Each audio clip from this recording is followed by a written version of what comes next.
সবাইকে জানাই সুপ্রভাত।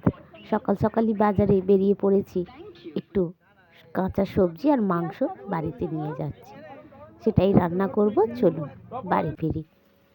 সকালে হাঁটতে গিয়েছিলাম, একটু হেঁটেই একটু চিকেন আর একটু কাঁচা সবজি বাজার থেকে নিয়ে এলাম।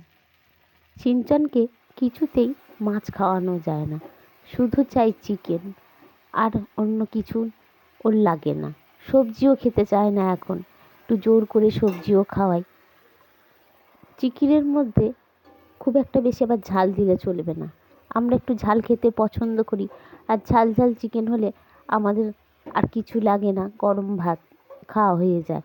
কিন্তু সিনচনের জন্য চিকেনে একটুকু ঝাল দেওয়া যায় না, কাঁচা লঙ্কা সামান্য একটু কাশ্মীরি লঙ্কা ব্যবহার করি।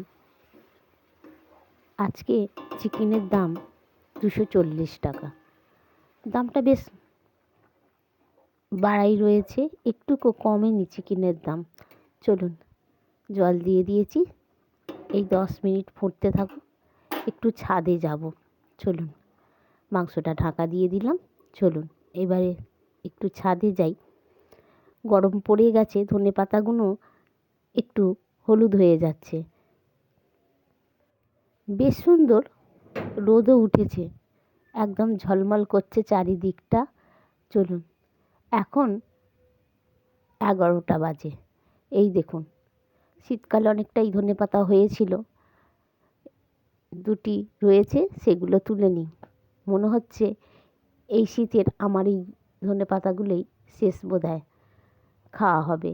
আর তো দেখতে পাচ্ছি না হচ্ছে বলে, সবই তো হলুদ হয়ে যাচ্ছে। চলুন তুলে নিয়ে যাই, যে কটা হয়েছে মাংসে দেব।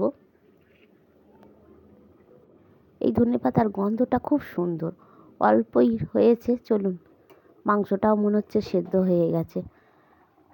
এই যে এবার ধনেপাতাগুলো দিয়ে দেবো, আগে একটু নেড়ে নিই ভালো করে, একটু কষা কষা করব। মুরগির মাংসের ঝোল তো খুব একটা ভালো লাগে না, আর মুরগির মাংস একভাবে খেয়ে খেয়ে আর খেতেও ইচ্ছা করে না। চলুন, যে কটা ধনেপাতা পেয়েছি সেগুলো দিয়ে দিলাম চিকেনের মধ্যে। এবার চিকেনটা নামিয়ে নেব। চিকেন করার আগেই একটু পালং শাকও সেদ্ধ করে রেখেছিলাম। চিকেন কষা আর পালং শাক সেদ্ধ আজকের দুপুরের মেনু। আমার ব্লগ আপনাদের কেমন লাগছে আমাকে কমেন্টে লিখে জানান।